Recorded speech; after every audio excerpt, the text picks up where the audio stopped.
Olas mga amigos, mga amigas, how are you? How are you? Okay lang? Okay ra diri. So, diri kanina video mag-discuss taon sa on pag scalp no.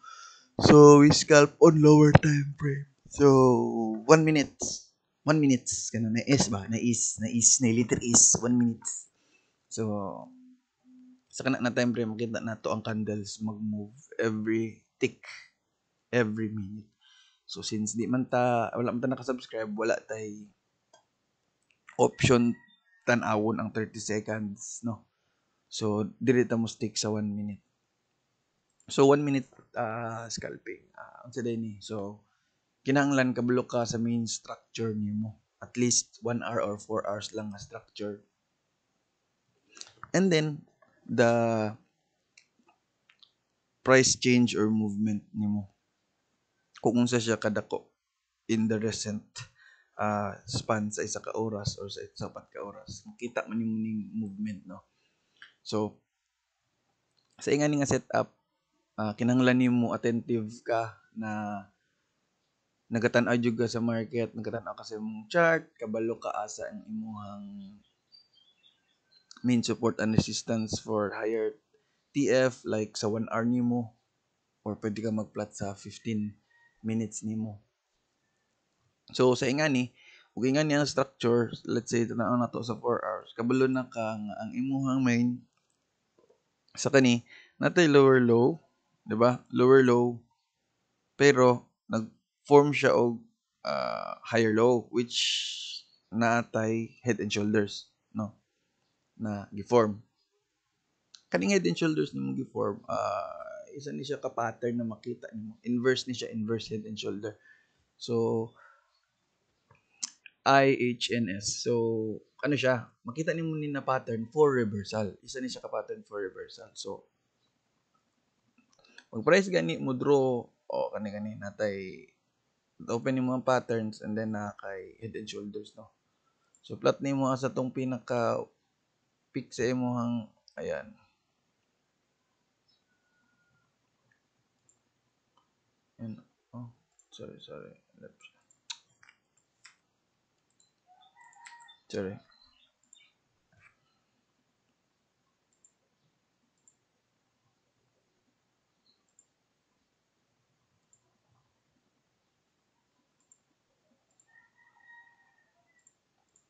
Ayan. So tanaw nimo na kay ingani nga setup. It means buyers are coming on kani nga level, kani nga gapalit. And then it might push and confirming pag mobalik siya nga level, it might push upwards, no. And diri padulong sa ato ang area nga 98 9798. So with the current price na 94, so muna imong pwede na kitaon. So let's say mo shift lang ka diha padulong, that's 6%, no. Movement pud nimo for stop loss would be below your head. So 1:1 or 1.2 ang risk reward ratio nimo. So pero mas gwapo ani makita nimo og sa lower time frame ta. So indicator, so let's say mubaba ka sa 1 hour, unsa may pattern nimo sa 1 hour. Same gyapon head and shoulders nato. So plot your support and resistance. Ako mas prefer nako kani nga level, mo plot ko og kaning box. Then plot your highest kani akong level. And then plot to your lowest. No. Mas better if kabalo ka asa ka mo. I mean, let's say unsang kanus aman nagsugod ang ato ang adlaw. I-move na to sa alas 12 sa June 15 or mag-move ta og June 17. Wa pa man nag-close ang ato ang kuan. And then mag-move pud ta sa June 18. Ayan. Ayan. Man, bye. Nagpap. Okay, price going up. Nata alarm. So ato is June 17. Dito ta sa 17. Ayan. That's the highest for this one.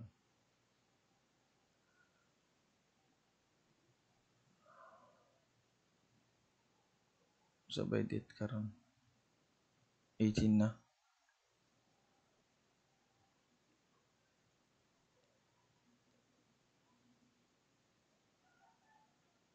Kana.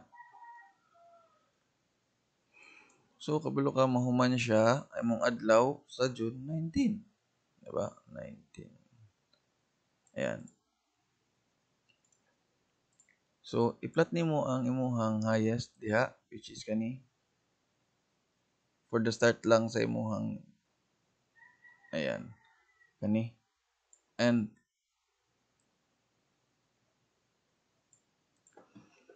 ayan. So once ma-plot nimo na ang whole day nimo kabalo ka asa ang imong mga levels. Same gihapon sa ato ang retracements katong Fibonacci sa Ganna gihapon siya levels no 382.5 and 618.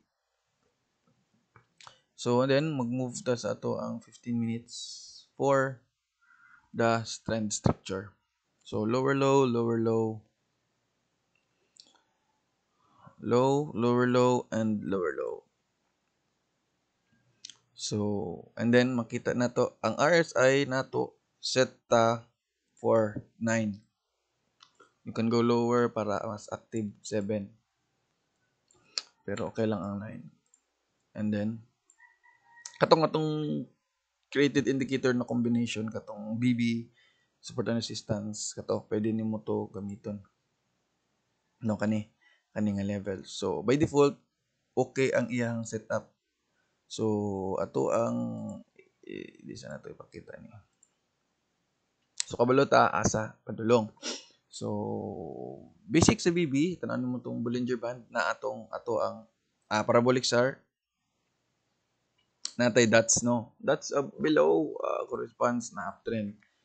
Dots above corresponds na downtrend. And all the same gyapon nimo ang imong BB is for the volatility. So kabalo ka sa ang imuhang asa ang price mag-move ug naa na siya sa lower deviation which is kaning ubos na line means buying. Ug naka sa taas po it means selling.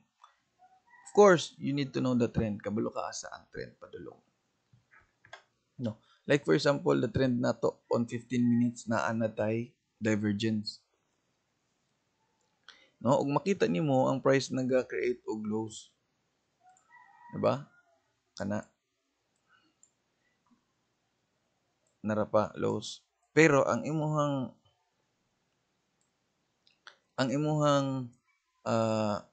kani levels of indicators sa RSI nimo nga 9, the same levels. It means creating wala na siya exact naa na siya sa overbought but the same levels pero gababa ang presyo.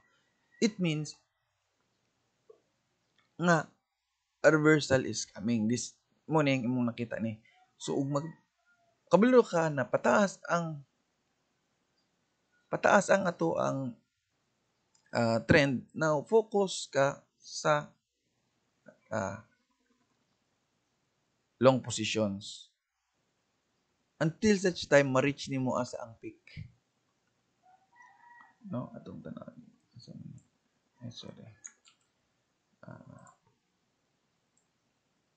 Of course, dapat kabalo ka sa levels nimo kung asa ka. So, move above ani this would mean na break ang imong first day of trend and then pabalik ta. So, dapat nakapoy isa ka box from diri. Let's say, gikan diha. No, until, asa to? Imuhang,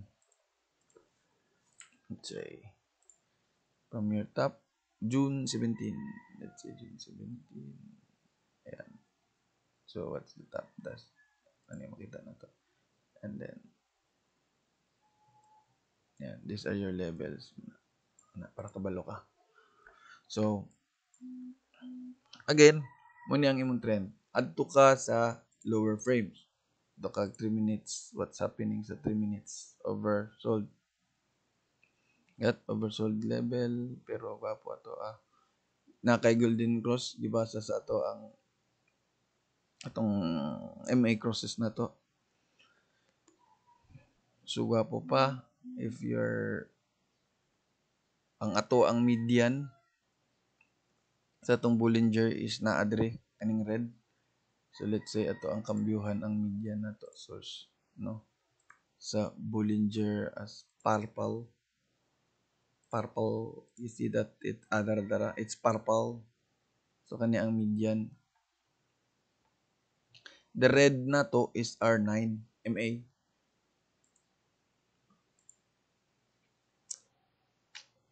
Short term. Yeah, short MA red. So it follows your trend. So diri ka buy which is the 350 and then you're selling. So let's go to 1 minute na. Right? 1 minute. So kabalo po ka dapat sa imong structure kay nagapat follow pud ni siya og structure. Let's say for this structure gikan sa ato ang first day nag-start ta sa alas 12 nara ato ang pinaka peak, right? So bugna ka sa imong peak. Of course, breaking that for the first day would mean na mobalik siya sa asa kani nga levels. Natay 618 kani nga area sa from previous nimo, no? Now, nag-start siya og isa ka dot. So it means for reversal ta. Confirming the price is moving upwards. The price is moving upwards. Pero my RSI is the same level. Now, in this case, you can go short. Short, lisod man good siya set up no og wala kay set naka customized calculator nimo kung kabalo ka pila ang gains nimo. So og gwapo ang imong makita nga level kaning dapat man good na kay at least $30 move para ma-cover up ang imuhang bayad ba sa imuhang platform. So let's say og nag Binance ka na magyud na siya fee dapat calculated na gid nimo asa ang kuan. Labi na og market ka kay mostly sa scalping mong wala tay limit orders, market orders ang atong i-execute tanan. So i-execute niya kung unsa ang current market price nimo no sa trigger niya. So muna siya ang imuhang setup. So wala sa kinahanglan mong god paspas ka diri sa imuhang scalping. Now, usaon man din nimo pag-scalp, mo na ni of course kabalo ka sa structure kay para dili ka mabitin, no? Kay in case mo reverse ang imuhang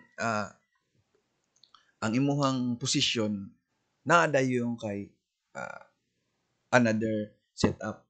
So kinahanglan paspas ka mag-isip ani og naa jud kay time or commitment na gahinan jud nimo ni og maayo. Kay dili man pwede kag mag-scalping ka unya. Pitik-pitik sa ka tanaw kag Netflix o tanaw ka unsa mo nagtutok jud ka diha sa imong market kay you are trading the 1 minute move or napaka lower pa, di ba? So possible kani pod isa pod sa ma-set up nimo is tanan pod nimo ang level sa RSI kaniyo. Kana nga level taas kani ubos. Kani nga level naa sa ubos. Now, pag kani nga level gani mo maintain and kani mubaba, that means a continuation pattern sa ato ang upside. Diba? Muna ang divergence continuation. Diha, pag mubaba pa ang imong oscillator and taas ni siya, that's the divergence continuation.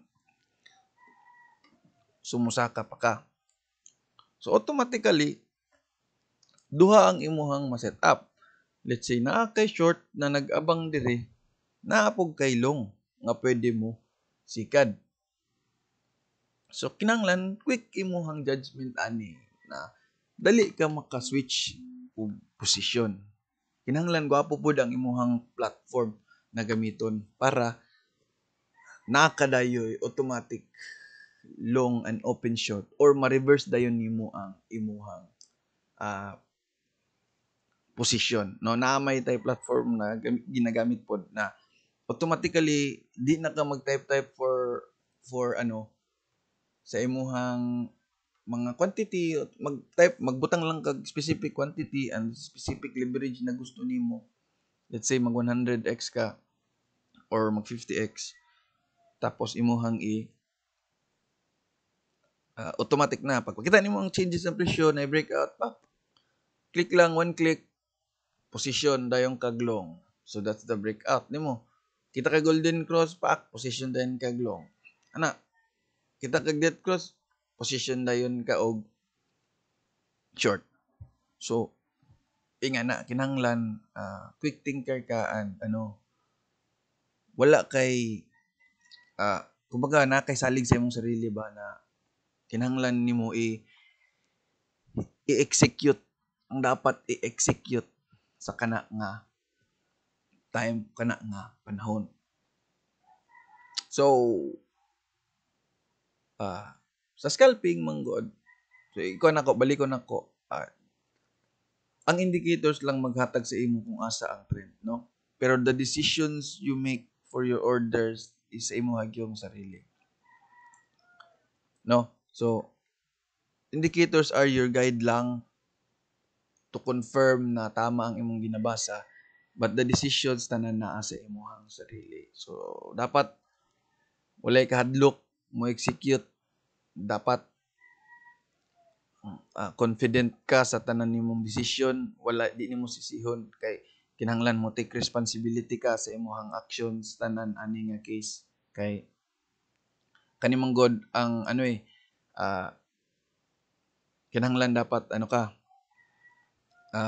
sitaw gani kinahanglan gina-cater nimo ang tawag ani di na ako ma-explain pero nadia ang thought kinahanglan paspas ka mo execute kanimong god dili ni it's a matter of tama ang imong reading or mali. It's a matter of tama ang imong action sa tama nga market. Kaya ang market perminti siya tama di ba? Imong reading ang pwede mamali. Ang market pwede siya tama. Tama siya perminti.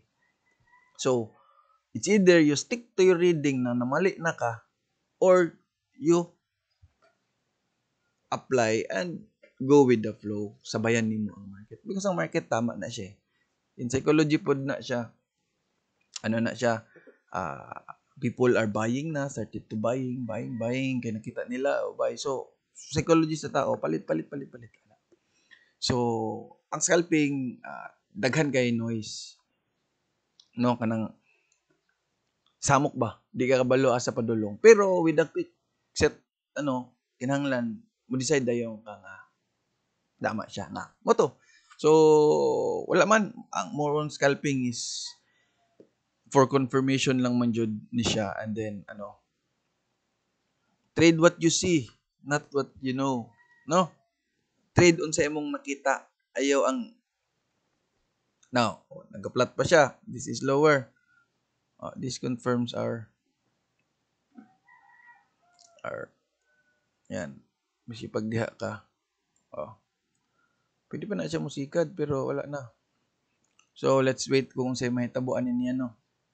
So, of course, gamito na to ang indicator na sa mga nakakuha sa indicator, no, magamit ninyo maayo. Same settings lang man, pwede ka mag-adjust if ever. Pero, kung mag-settings ka, short ka 921, mo lang ako ang death cross. And then, kaning 100, wala na.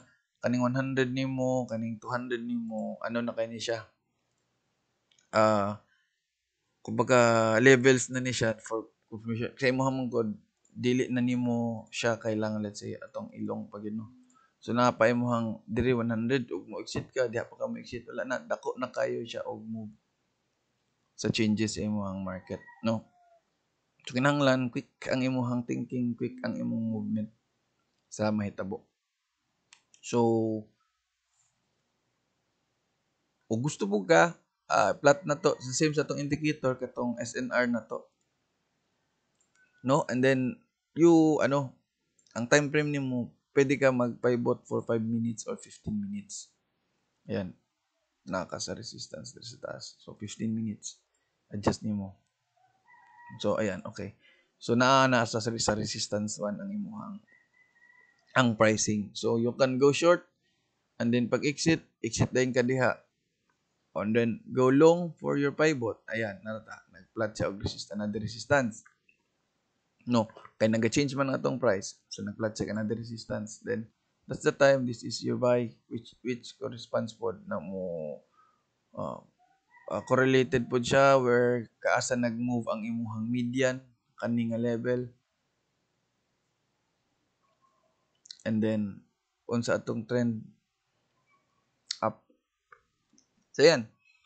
So unta na ay natabang ni no kay ang scalping manggod sama sa kong gingon ganina, it's a matter of action. No, it's not a matter of you plan this. It's a matter of action kasi nagdula ka sa lower frame which is very noisy, makikita kag ups and downs ani.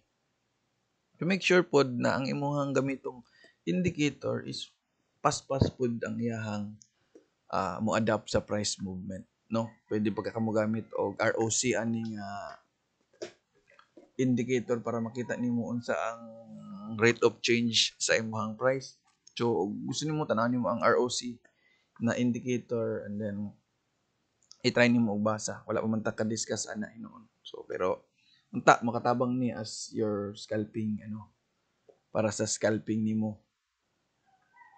So ug na kay questions pod regarding ani kung mugod asa ka mo palit karon sa ka mo baligya mo mangyud ang kasagarang question ana no. So asa ka mo palit? Asa ka mo baligya? So asa ka mo palit always buy in your support, di ba? Or your demand and then sell in your resistance. And then at the same time make sure ma-cover up ang imuhang selling ang fees nimo nga bayaran sa imong platform. So ana kadaay computation. Unsa man ang computation na imuhang gustong kuan, included na ang fees nimo. Like for example, mo leverage kag 100 and then mo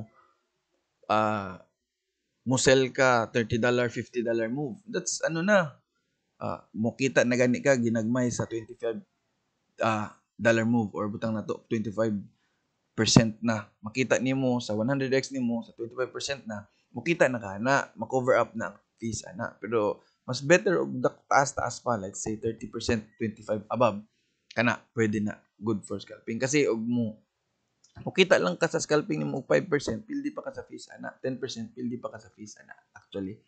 So make sure nakaplan ka, kabalo ka asa pila ka dollar ang move and then take action. Bahalag mo sipa pa sa kuan. You're scalping you're playing the minute. So kinahanglan walay pagsisisi sa tanang action nimo and then i-trade on sa imong nakita sa market. Okay. So nakatabang so kana lang sa og nay questions, comment lang or PM lang ko dito sa ato ang Facebook page and then uta namin nasabtan. Kana lang and babush. Babush.